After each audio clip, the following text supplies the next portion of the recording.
In today's video, I'm going to teach you learn how to create pixel-perfect icons in Figma. We'll move from a blank canvas to a clean, crisp icon you can reuse and adapt, and I'll explain the why behind each move so your results are consistently sharp. First, open the Figma website in your browser and head to your page or file where you want to design. Once you're in, zoom to a comfortable view so you can see your pixels clearly. Pixel-perfect icons look best when edges align cleanly, so keep an eye on the canvas grid and let the snapping guides help you. On your page, select the rectangle tool and draw your first shape. If you want a perfect square, hold down the modifier key while you drag. Keep your dimensions on whole numbers to avoid blurry edges. With the shape selected, change the fill color to black.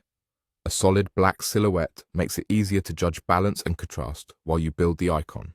Now duplicate that shape by pressing Ctrl+D.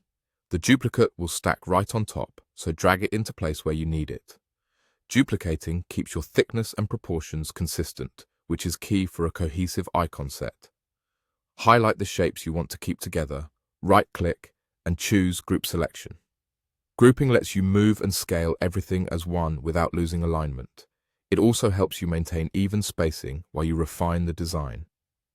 Next, adjust the corner radius. Softer corners often read better at small sizes, and a touch of rounding can make icons feel more approachable.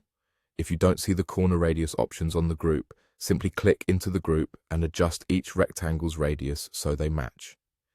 Keep the rounding subtle so the shape stays crisp. Now refine the arrangement to make an X. Take your duplicated rectangles and adjust them so they cross cleanly in the center, forming a balanced X. You can rotate the duplicates and nudge them until the arms meet at even angles. Aim for equal thickness and consistent spacing at the overlaps, and use the canvas guides to keep the center point aligned. If the icon looks heavy on one side, fine-tune the placement by a pixel or two until it feels symmetrical. Once that's done, you've built a simple, pixel-perfect X icon.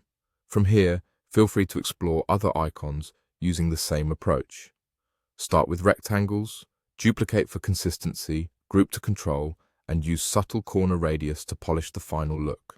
Keep everything on whole pixel positions and your icons will stay sharp at any size.